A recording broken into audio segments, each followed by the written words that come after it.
Assalamualaikum warahmatullahi wabarakatuh. Akkam jirtan fayyaa keessan nagoomaa isiniin jedha. Egaa viidiyoo gabaabduu tana keessatti haala kamiin guruppii immoo keessaa karaa leeftii qabachuu dandeenyuun ilaallaa jechuudha.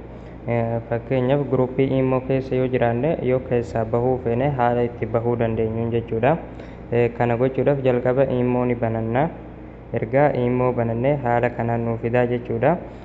Asirratti fakkeenyaaf kan jalqaba irratti jiru kuni guruppiidha jechuudha. Fakkeenyaaf amma guruppii kana keessaa yoo bahuu feene guruppii kana irratti yeroo tokko ni dhoofna. San booda haala kanaan nuuf fidaa jechuudha. Asirratti bakka itti barreessan jechuudha. Kuni kana beektu ammallee jalqaba irratti maqaan guruppichaa isiniif dhufa jechuudha.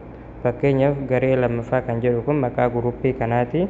Guruppii kana keessaa yoon bahuu fedhe asirratti yeroo tokko nan dhahaa.